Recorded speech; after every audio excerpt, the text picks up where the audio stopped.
Today, we're going to unpack one of the most profound and honestly one of the most contested ideas in all of theology, John Calvin's view of the Lord's Supper. Because for him, this was never just a simple ritual, it was a deep spiritual mystery. So let's just jump right in. The central puzzle we're trying to solve is right here. How can this meal, with these really ordinary, everyday things, bread and wine, connect a believer on earth with Christ in heaven? I mean, that's the question that fueled centuries of debate, and Calvin's answer? It's absolutely fascinating. You know, to really get inside Calvin's head, you have to start where he does. And it's not with some complex, dense doctrine. Nope, it's with a simple, almost cozy, pastoral image. God is a loving father, he's already welcomed us as his children, and now he wants to feed us, to nourish our souls for our entire lives. And that right there, that's the core concept. This is not just a memorial service. It's not just a symbol. For Calvin, this is a spiritual banquet. It's a feast designed by God himself to actually feed our souls. Okay, so what does he really mean by spiritual banquet? Well, it means we're actually being nourished by Christ himself. He is the only true food for our soul. And that bread and wine, they aren't empty tokens. They are powerful, tangible signs that confirm a very real, already existing union between us and Christ. So, if it's this beautiful picture of a father feeding his kids, why on earth was it the source of so much division and conflict? Well, to really get Calvin's view, you have to see what he was arguing against. He was stepping right into the middle of a theological battlefield. And this table just lays it all out so clearly. You had the Roman Catholic view of transubstantiation, which says the bread and wine literally become the body and blood.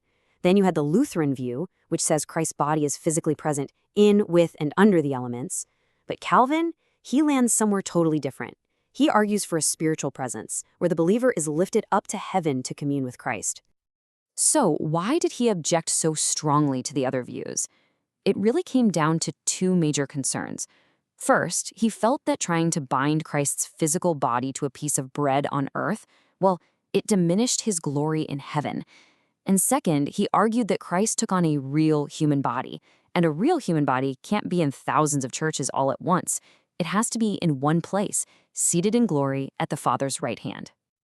Okay, so if Christ's body isn't physically in the bread, how does this communion actually happen? How does it work? To get the mechanics of this mystery, we've got to look at two key tools Calvin used to explain it. The first key for Calvin is a literary device, a figure of speech called metonymy. So when Jesus says, "This is my body," Calvin says, hold on, he's not speaking like a scientist. He's speaking poetically. He's using a figure of speech, something the Bible does all the time with big, profound mysteries. The sign, the bread, is being called by the name of the thing it signifies, Christ's body. And you see this kind of thing all over the place. Paul says the rock in the desert was Christ. Now, obviously, he doesn't mean it was literally Jesus, but it represented him. It signified him. It's just like when we call a CEO a suit. We're not saying they're an actual piece of clothing. The suit just represents their entire role and position. Calvin is saying that's exactly what's happening here. But that figure of speech is only half the answer. The second, and honestly the most crucial part, is the Holy Spirit. The Spirit is the engine of this whole thing, the divine power that bridges the otherwise impossible gap between our world and heaven, between us and the risen Christ. So here's how the mystery works step by step. 1. Christ's body stays in heaven. That's non-negotiable for Calvin. 2. The Holy Spirit is the supernatural bridge that connects us. And 3, this is the key part, the direction of travel is up. The Spirit doesn't pull Christ down to the table. The Spirit lifts our souls up to feast with Christ in heaven. Now, this is not just some intellectual puzzle. It's not just theology for the sake of theology. This heavenly communion has a profound, life-altering effect on the believer. Calvin calls it the wonderful exchange. I mean, just look at this. It's such a powerful idea. In this spiritual union with Christ, a great trade happens. He takes on our weakness, our poverty, our sin, and in return, we receive his power, his wealth, his perfect righteousness. And the Lord's Supper is where this incredible exchange is sealed and confirmed for us. And listen to the language Calvin uses here. The whole point of the meal is so we can feel in ourselves the working of that unique sacrifice. For Calvin, this is not some abstract concept.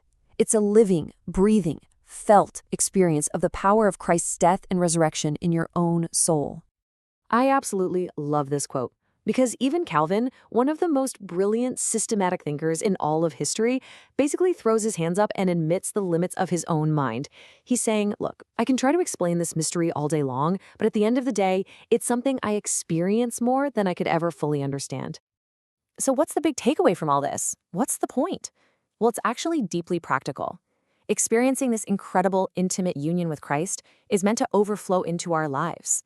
It should produce this deep, profound sense of gratitude to God and a real unifying love for the other people you're sharing this sacred meal with.